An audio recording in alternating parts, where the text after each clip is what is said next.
about such issues? How are you trying to panel-beat society to eliminate vices of mob justice, domestic violence, child abuse?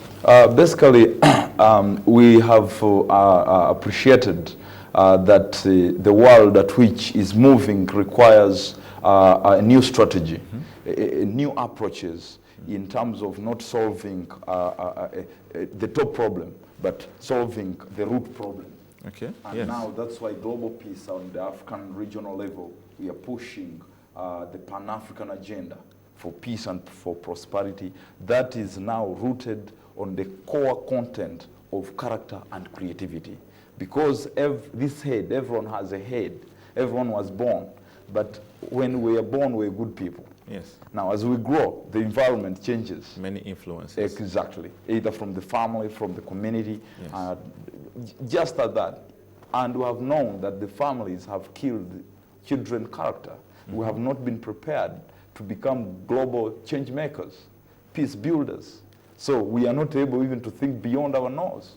So even when we go to schools, schools have killed our dreams. So in the entirety of it all, what the problem you have shared with me is not, it's just a symptom of an entire sketch of a huge problem. So the problem is that the African children need to be nurtured from the family level, grow into the community, go to the school, and now from school connect to the community back to lead or probably transform our nations. So that's why Kenya has been able to take up one of our key programs, which is integrated in their educational curriculum, called the Character and Creativity Initiative, that is nurturing global change makers with full potential of character, integrity, and that power of creativity and innovation. Okay, so you have spoken about content creation, yes, especially yes. among children, among youth, and developing this aspect from the roots. Exactly. Not starting from the stems or the branches or the leaves. How, and you said it has been already implemented in the Kenyan education system? Yes, How does it work? Actually, basing on what I've just told you, that Africa is dreaming to have powerful, vibrant economies. Yes. We don't want our youth to continue demonstrating. We are talking about things like domestic violence, breaking of family, a lot of things going on. Yes. Unemployment, youth unemployment, HIV/AIDS. But the master plan of all these things, everything we are talking about, is leadership. Leadership. So Global Peace Foundation and as I am the country director for the last 5 years, we have been in Uganda advancing programs on character and creativity, because it's a software of solving all these problems. Because as we move forward, we need to nurture and rise moral and innovative leaders. But now we won't start from top, because it's a matter of culture. We need to prepare values that can grow into a culture. So you're saying we need opinion leaders to make this happen? If we had to start from the top? We have to start down from the family. That's why we are in the family, working with the religious leaders, working with the religious institutions, with community leaders. Now, parents are on board. Now, we are also in schools promoting character and creativity initiative. Now, we are preparing these children to not only to be evaluated. Actually, this is what is in Kenya, and we are doing it in our pilot schools. Students are no longer being evaluated on how many 90 they have on the paper, but also looking at their conduct, their character in the school. Yes. Not only character, but whether their hands are ready or interpreting what they are studying in the classroom.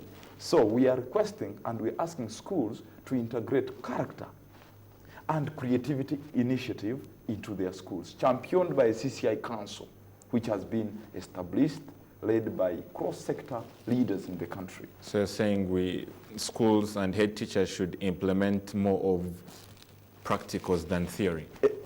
Exactly. People have been thinking here that when you do probably subjects like history, you just don't have a space in the world.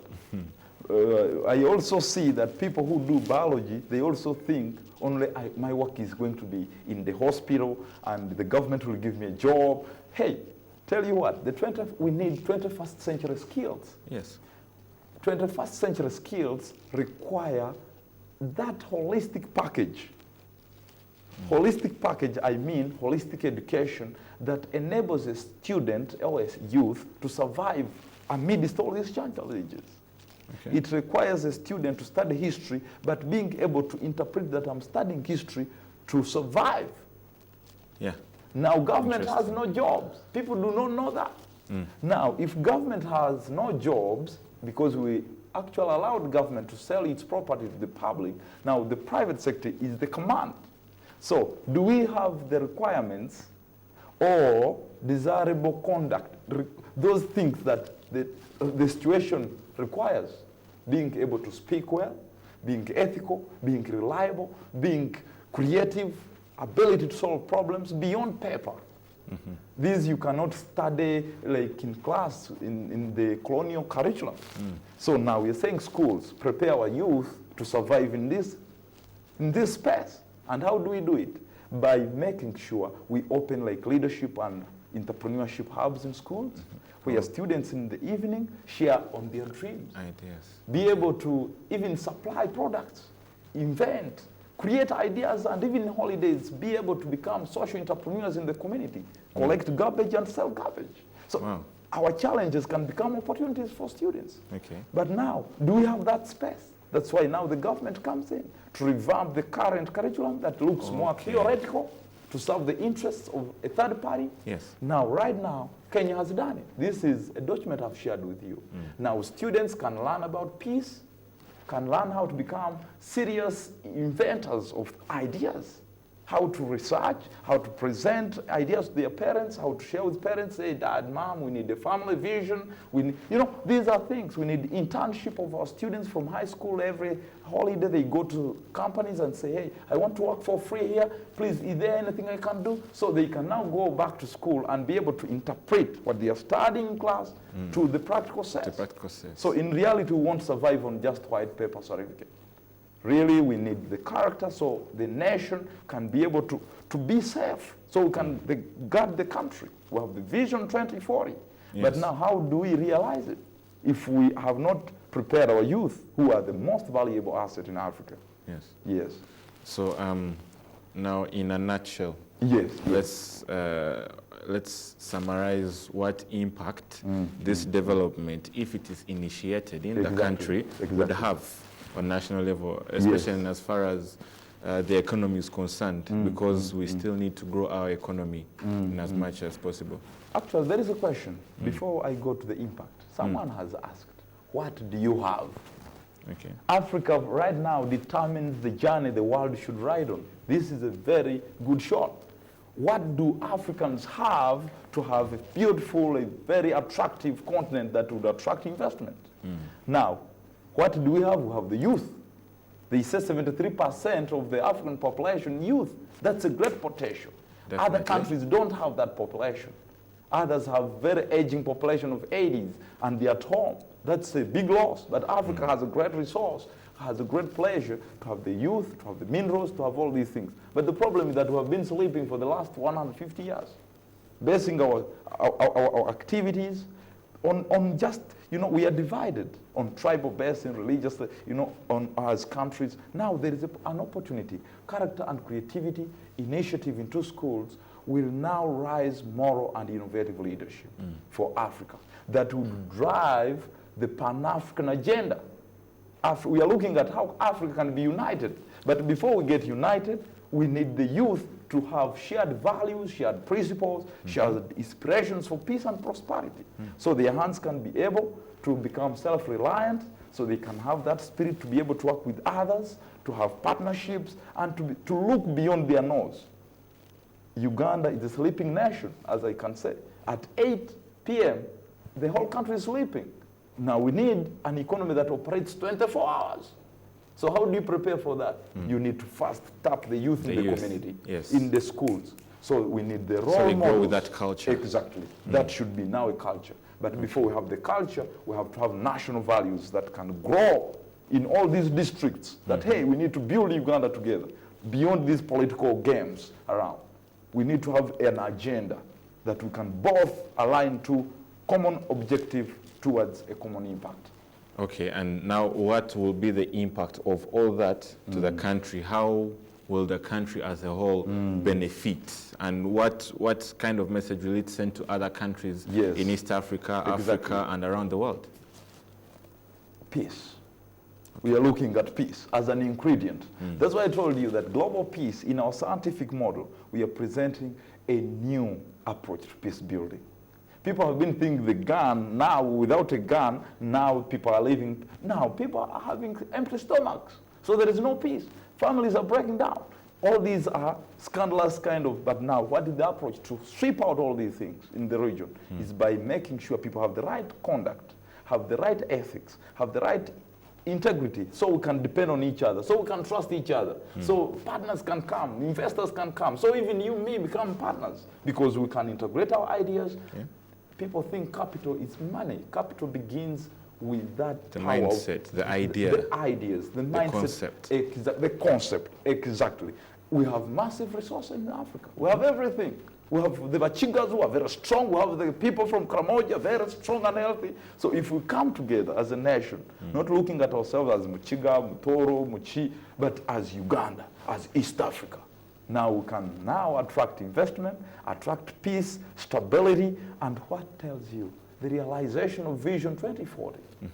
So when now I heard on the news about border issues, Kampala is beyond the border issue.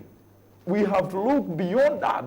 This Kampala should look like Dubai, in UK. We have to really look big. All these roads do not look the standards of this century.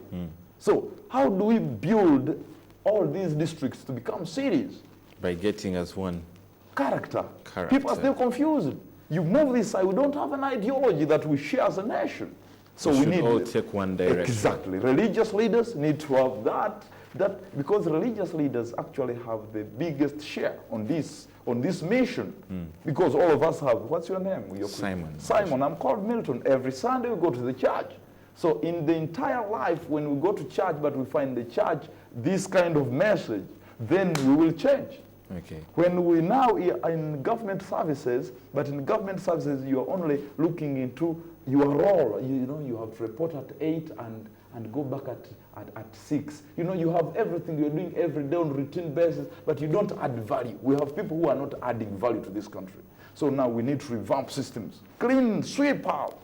So we have to evaluate people on their performance, but on their character and the power to create and invent. Okay, thank you very much. Now, just in a few seconds, the last word for the youth who might be watching the UBC News, who are watching the UBC News Journal right now, on why they should take your message up. Just a few seconds. What I can tell the youth, I want to tell them that if they remain in that, with those same thoughts in their heads, the worst situation is coming. What is necessary for every youth in Uganda is to think positive. To think positive. Act big, think big, and make sure you now uphold to the right character, you have to have the right integrity, and your hands must be ready to work with others in big ideas. So you can become a social entrepreneur. People think people with history cannot become social entrepreneurs.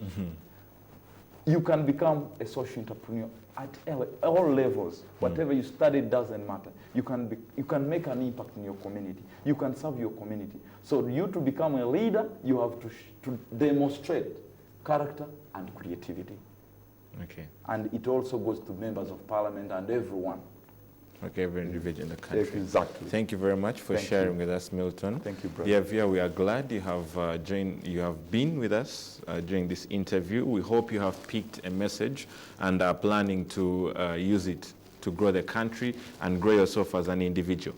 Let's go in for another short break and we'll return with more international news. Stay tuned.